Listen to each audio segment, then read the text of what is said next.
Going on, guys? Sorry about that. We are at WKYC. We're going to go through a little studio tour. Hope we're all ready. So this is our newsroom right here. I'm sure you've all have seen it at some point. This is where all of our reporters, directors, anchors, producers work. They put together the show out here so we can put it on in here. This is our main studio desk. My name is David Reynolds. I am a director here at the news station, Channel 3. It's fun. I'm kind of the newer director here, so I get to do a whole bunch of different shows. They kind of throw me everywhere. My name is Kiera Cotton. I am a digital content producer for WKYC. What that means in short is that I manage our website and our social media. We follow breaking day-to-day news and just make sure that our social media accounts and website reflect that. Denise Polverine. I'm the Director of Digital at WKYC. I'm Brennan Donnellan. Just looking at what various news items might be things that we would be interested in today. And I am News Director at WKYC. I'm responsible for all the people in the newsroom, first of all. We have a news staff of around 75 to 80. And, my job is first to put them in a position to succeed, to go out and do great journalism. I'm also responsible for the content, the editorial part of what we do, making sure that we are making good choices that serve the community. It used to be TV. We did news on television. Those days are kind of long gone, and so we're doing news for multiple audiences, a lot of times different audiences on different platforms.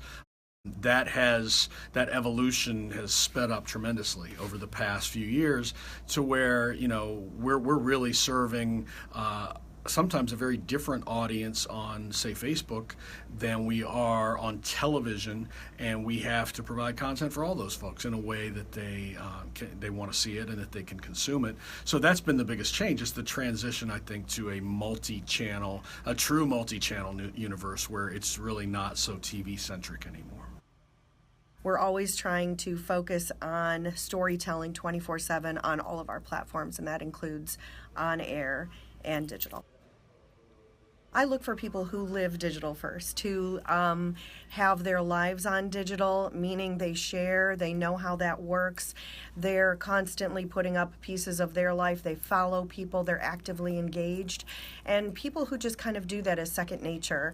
This was like my dream job out of college, and I just so happened to be fortunate enough to get that position. Take risks that you don't always feel qualified for. Because I actually got recommended for this position. And I basically just was like working really hard and trying to prove myself that I could do other things.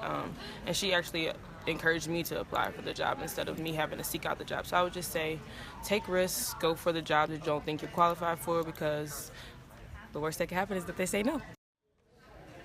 I think that what I see in young students entering the news business is there is a diversity of skill set. Like the folks I meet coming out of college know how to shoot, know how to edit, know how to write, understand social media, understand using various platforms to deliver content. So I think that's the difference. Even 10 years ago, people were specialized. I'm a photographer, I'm an editor, I'm a reporter. Now, the new tools and the new channels that we have made it a lot more important to be multi-skilled. The one thing that hasn't changed and won't change is writing.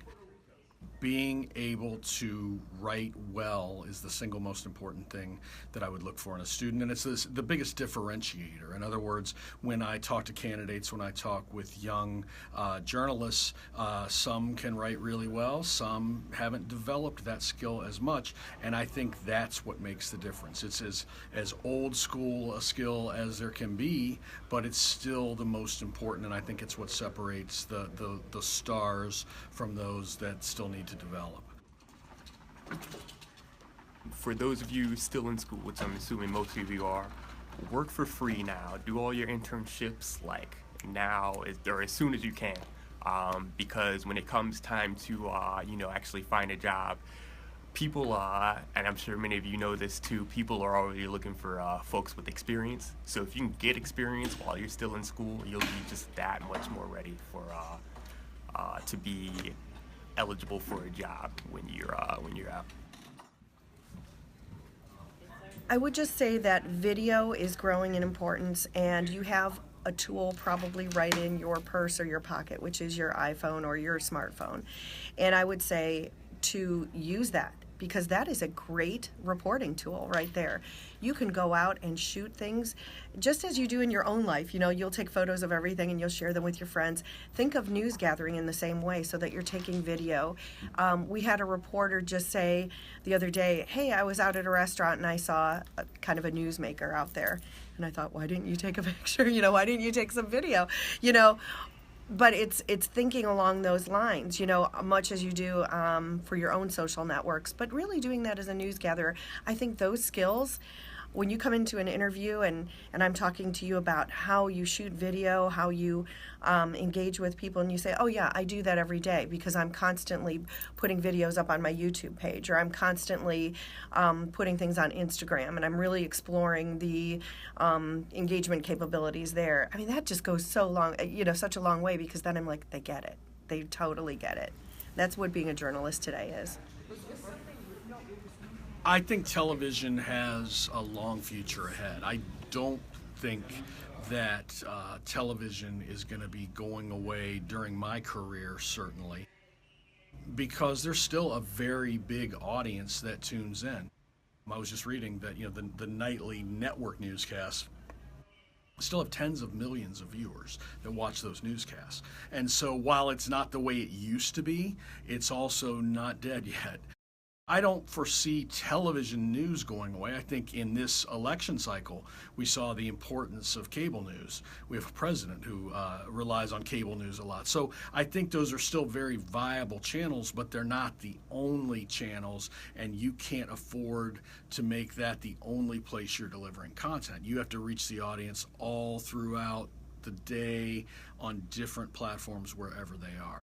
I think TV news will continue to thrive, but I think it will always be in harmony, working with all the different channels that we have to serve.